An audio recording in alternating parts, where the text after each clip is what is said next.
Welcome back, everyone.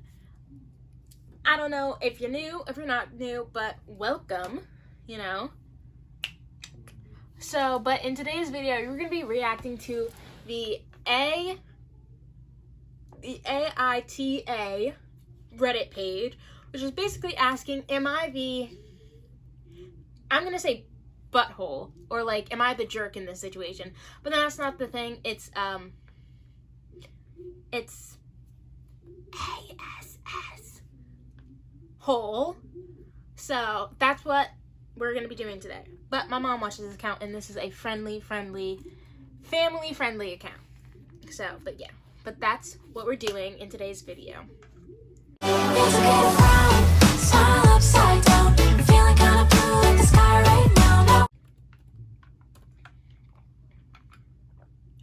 So let's get started, guys. The first one I'm going to be doing is, am I the jerk for making my sister-in-law feel bad about her weight? So, I'll get started. 35 female and my sister-in-law is 46 female. I have 3 children, the oldest being 16 months. For my birthday last week, my son went out and bought me this swinging hammock chair I had been wanting for 2 years. I'm sorry, how did your son go out and buy you a hammock chair if he's 16 months old? Because in here, it says, the oldest being 16M. Oh, 16 male. Oh, he's 6, God. Okay, so he's not 16 months old, he's 16 years old. Okay, I'm sorry, continue. But, for her birthday, he bought her a swinging hammock that I had been wanting for 2 years, and it cost him quite a bit of his saved money, which I fully intended to pay back into his bank account so he can continue saving. He was so excited to see me open this gift and couldn't wait to help me set it up. I told him he shouldn't have, and that it was a lot of money, and his response was, "You never get anything nice, and I want you to have it." And it was true. I usually don't get anything for my birthday or Christmas outside of Tupperware or soaps. If I got Tupperware or soaps for Christmas, even as a mother, I think I'd cry. I'd be like, you guys don't know me at all. You got me soap and Tupperware? You know what? Maybe I would enjoy a good soap. But Tupperware? What do I look like? A 1960s housewife? No, thank you. No, thank you. Back it up. But continue.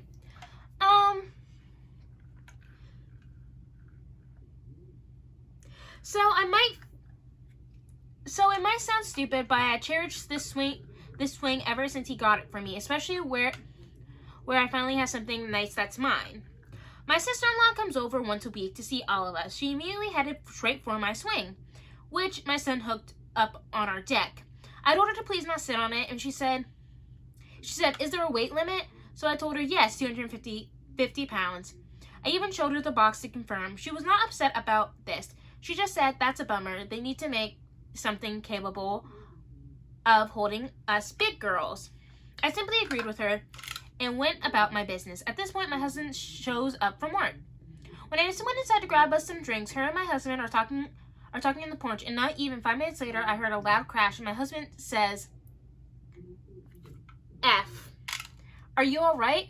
I go out, and sure enough, she had sat in my swing, and the crochet netting around the hook snapped on one side, causing her to fall right on her butt. She's sitting there laughing, gets up and says, Guess I need to learn to listen."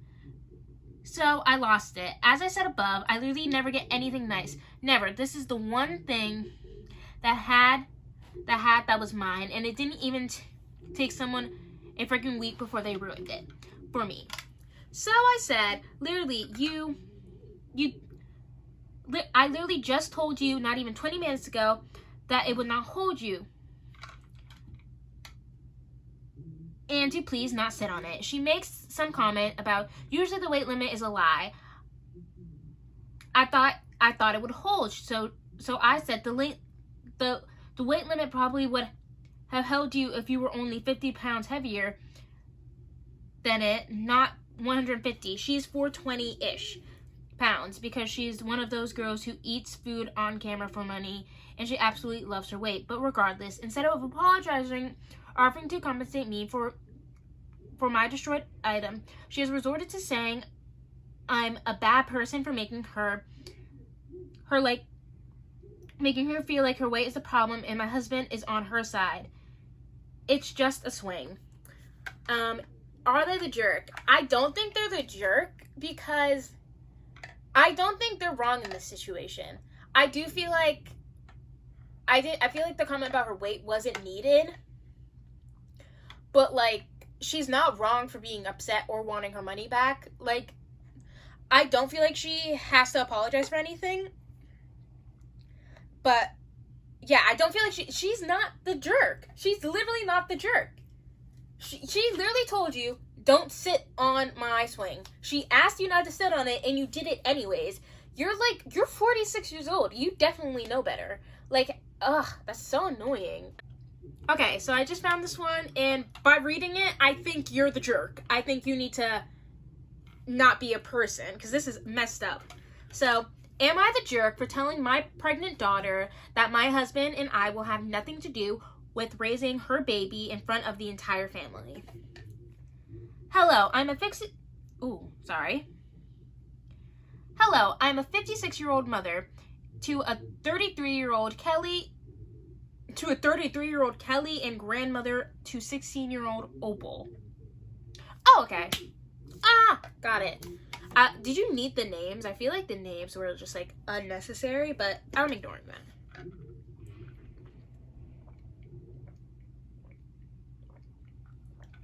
Kelly became pregnant with Opal at 16. Okay, I really like the name Opal. I really like that name. That's about to go on my baby name list. My husband, Eddie, and I have always believed in having the right to choose. However, Kelly insisted that she wanted to keep the baby and not give it up for adoption. Okay, yeah. Like, yeah, exactly. That's her right to choose. She wanted to keep the baby. We helped a lot as Kelly was only 17 when Opal was born. However, Kelly would rarely help with parenting even when she was available. Even asking her to watch Opal for an hour while we ran errands was an issue. It was rare that Kelly wouldn't complain about why she had to be there to look after Opal. Kelly chose not to attend college after graduation. She had a job with a flexible schedule, yet she rarely made herself available for Opal. Kelly was only home to sleep or get dressed for some party. She also relied on us to purchase supplies and book appointments for Opal. Eddie and I would have serious talks with Kelly that she needs to step up as a parent. Kelly would only make empty promises and never follow through on them. Kelly moved out when Opal was 6. Kelly comes around maybe once a fortnight. That doesn't even make sense. Okay. I'm just going to say once for a night and for holidays. But Eddie and I have been the ones to raise Opal. Opal is doing extremely well. She has good friends, plays tennis, participates in volunteer projects, and plans to be a marine biologist after graduation. The school year ended for Opal last week, so we had a nice dinner to celebrate her good grades. Kelly came along with several other family members. We were all chatting and enjoying dinner together when Kelly set up to make an announcement. She announced that she was pregnant with her boyfriend's child. We already were upset because this was supposed to be Opal's special moment, and Kelly announcing her pregnancy was completely inappropriate. Eddie and I said nothing, and Kelly started to say how she and her boyfriend were so busy with life right now. Eddie and I interrupted Kelly and told her we would have nothing to do with raising this new baby and would not be providing anything for it, supplies, childcare, etc. Kelly flipped out and an argument ensued. Kelly called us heartless and claimed we were willing to throw our grandchild away. Eddie and I called her selfish for expecting us to raise another child. We are too old to raise a baby. Kelly is 33 and needs to grow up. Give the baby up for adoption or be a parent and raise it yourself. Kelly left in tears. Now the family has broken into two sides. The ones agreeing with Kelly and saying that we adopted Opal and are sending a message that we don't care about our newest grandchild. Others are saying we shouldn't have to take care of her aside privately instead of shooting her down in front of everyone, and our reaction was cool. Eddie and I feel we had to be blunt with Kelly and not sugarcoat reality. Opal likes to show stories from here, so I thought it would be a good place to ask for a neutral perspective. Am I the jerk? I don't think you're the jerk. No. First off, you didn't adopt Opal. Opal was kind of just like thrown onto you because Kelly didn't want her. Like, you didn't really have a choice in that matter, you know? So like, yeah, no. And like, I don't see how you're in the wrong. Like, you have every right to be completely upset by this. Like, Kelly is a jerk and needs to grow up. But also, now I want to know how you raised Kelly. Because if Kelly's like this, how'd you raise her? Like, you know? But, besides the point. But there is an edit. Okay, 1 second.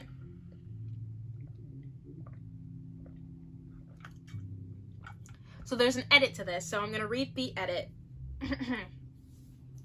Opal is always able to express her feelings with me or Eddie.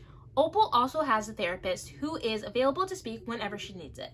Opal visited the therapist weekly during middle school, but now hasn't needed to see him more than once a month. We will be taking Opal on a mall trip to make up for what happened at the celebration dinner. We spoke privately to Opal after this incident, and she knows we in no way view her as a burden. Our granddaughter is a blessing, and many of our happiest moments involve supporting Opal and watching her grow up. But Opal is 16. She doesn't need the kind of constant attention and care that a newborn baby does. We are now too old to be able to adequately raise a newborn baby, even if we wanted to. The biggest problem is that Kelly is now an adult and needs to start acting like one. Kelly is supposed to outlive us. The reality is that Eddie and I aren't going to be alive for her or her children's entire lives. It is why Kelly needs to accept that she cannot expect us to take on her responsibilities and must be independent. So that's just one edit, and then here's the second edit they added, because they added two, which I don't really think these are adding to the story, except that, like, explaining why they, like, okay, but I'll read it. Several people have informed me that the part where Kelly expected us to raise the new baby was unclear, so I apologize for that. I thought it was self-explanatory, but I realized none of you actually experienced what happened. Kelly talked about how busy she and her boyfriend were with their lives, then began talking about how grateful she was that we would always look after our grandchildren, and how since we had gained so much joy from raising Opal, we would be even happier raising this second baby. Yo, what is up with Kelly? Kelly needs to get a life. Like, raise your kid. Raise your own child. You chose to have this kid. Raise it yourself, you know? After Eddie and I called her out, Kelly confirmed she had expected us to adopt and raise this second baby as well. Kelly said how she and her boyfriend did not have the time to raise a baby, but that putting up the baby for adoption would be throwing it away. She assumed we, at almost 60 years old, would have no troubles or oppositions to raise a newborn baby. What?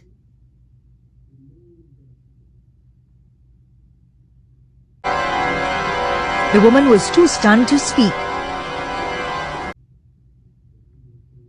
Okay, so, yeah, no, but,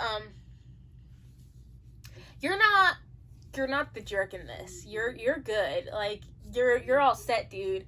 Like, maybe calling her out in front of the whole entire family was messed up, but honestly, she needed that wake-up call, and sometimes, like, blunt embarrassment is the way to do it. So, like, she's 36 years old. It's embarrassing for her that she thought that you would just willingly adopt another child that you're not having, you know? Okay, so this one's kind of confusing, but I'm gonna read it for you, and then after that, I think I'll do one more. Maybe, I'm not sure. So, am I the jerk for refusing to let my daughter do an after-school detention and threatening to pick her up? No. Like, I would be so happy. Oh my god, wait, they have not the a-hole. Oh wait, I want to see what was on the other one. Hold up, give me 1 second. I'm sorry about this. Not the a-hole. Okay, so the second one I read, not the a-hole, and there was a first one I read. Okay, no, there isn't one for that one. But for these two, there's not the a-hole. I do want to watch one where they are the a-hole, but okay. My daughter Amanda, female 13, has cerebral palsy. She's able to walk independently, but cannot walk for long periods of time and cannot walk on anything other than even ground without assistance, i.e. stairs, have to have rails, can't walk on rocks, sand, etc. She has an IEP for this. The states that say what she can and cannot do in PE, exorcisms, etc. It's relevant to note that Amanda catches the bus home, but can only catch a specific route, as the other routes the school offers drops her off at a road about a mile away that has no footpath.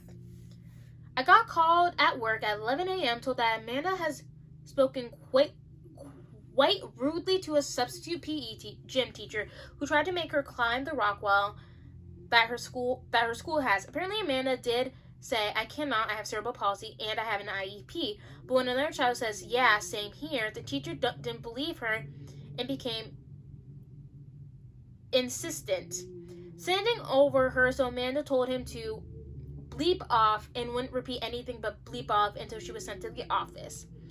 It is in the handbook that this type of offense is a same day after school detention.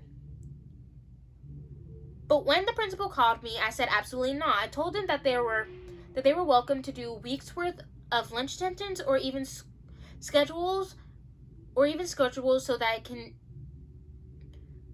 I can change my work schedule, but absolutely not this afternoon. My husband is away for work. I have a work until 6 p.m. and I need Amanda to be on her regular bus because I have nobody who can drop her off at home at 4:30 when detention finishes. They told me about the late bus, and I reminded them why Amanda couldn't take the bus, and I was told, well, sounds like a natural consequence to me. This isn't your average kid refusing to do something. Being rude and deserving a long walk home, as well as detention, this is a kid that could be seriously harmed if she was made to walk that far on that road. The principal told me that I was making excuses and Amanda needed to face the consequences, and I didn't technically need to give permission. They were making me aware. I agree that Amanda needs to face consequences for her language, which are that she's grounded for the weekend and has to serve any lunch detention the school gives her and apologize to the teacher specifically her language, nothing else. But putting her in danger is not right, and if they were insistent on this, I was insistent on taking my lunch break right now and driving over and pull her out of the rest of the day. Edit. The school called me back and said she had 2 days of lunch detention, but my sister who lives interstate thinks I'm being one of those mums and told me I was in the wrong, hence posting. Am I the jerk? No, I don't think you're the jerk because they're being ableist. First off, the gym teacher is being ableist. Honestly, she doesn't, I wouldn't be that mad at her. Maybe her language was a little much, but, she literally cannot climb a rock wall. That is so ableist. How is she supposed to climb a rock wall? She can't even walk on sand or up the stairs without a railing. How was she supposed to climb a rock wall? That's really messed up. But, no, you're so in the wrong. Okay, so they have another edit. It said, edit to update. I have since ungrounded Amanda and apologized and told her that I acted irrationally out of stress and anger at the school in this situation. I also told her it's up to her regarding the apology. No, you're not the jerk.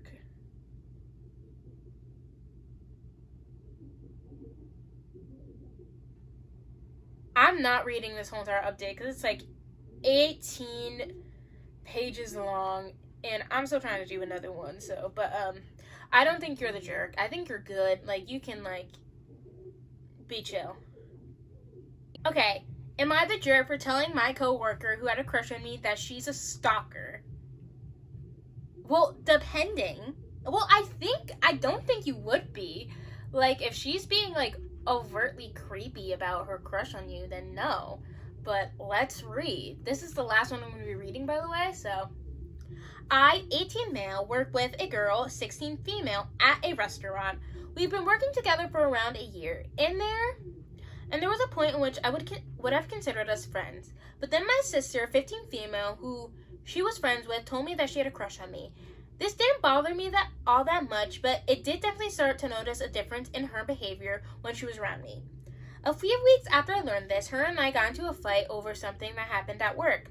I was so angry with her that I stopped talking to her for at least a few weeks afterwards. She kept trying to apologize, but I didn't really want to talk to her anymore. After learning about her feelings for me, I had wanted to stop talking to her, and this was also kind of the reason too. Wait, so after you learned about her feelings towards you, you wanted to stop talking to her, but you also just said you didn't care. Huh? Okay, then around a month later, I was going through my girlfriend, 19 females, Instagram followers, and I noticed that she was following her. This really weirded me out, so I removed her from my girlfriend's followers. A week later, she tried to follow her again, so I decided to confront her about the whole situation. I texted her and told her to stop trying to follow my girlfriend because it was weird. She tried to tell me some excuse about how she was following her before we started dating, and that the only reason she followed her again was because she thought her account glitched. But I knew she had a crush on me, so I didn't believe her. After that whole conversation, I showed my sister the text, and she thought they were funny. We both laughed about it for a while. The next day, I got text messages from the girl saying that she wanted me to just leave her alone and stop trying to ruin her friendship with my sister. I told her that it wasn't my fault, that I didn't have feelings for her, and that this isn't okay to make, and that it doesn't make it okay to stalk my girlfriend. She just responded by telling me I was pathetic and hasn't said a word to me since. In fact, she won't even look me in the eye. Am I the jerk? Yes, 100%. Yes, she hasn't done literally anything. There is no stalkerish behavior. I kind of believe you. I believe her that she honestly wasn't following your girlfriend, that she was following your girlfriend before you guys dated. But, you're the jerk. You need to leave that girl alone. Because it was probably, a tiny little crush. She probably was like, oh my god, he's kind of cute. She literally did nothing wrong in this situation. She had feelings, and you didn't reciprocate that, and you couldn't be a man enough to deal with that. What on earth? Yeah, what is wrong with you? Yeah, you're the jerk. You need to... That was not cool, man. I think... But, yeah. So that's the video, guys. I hope you guys enjoyed this. This probably might be even shorter than my last one. But, yeah, I enjoyed making this. It was really nice. And if you're coming from my TikTok, hey, stick around. Stay. Subscribe. Please subscribe. And I hope you guys enjoy. So, I'm gonna go. I'm also really tired, so, yeah. But I'm gonna go. Have a good day, guys.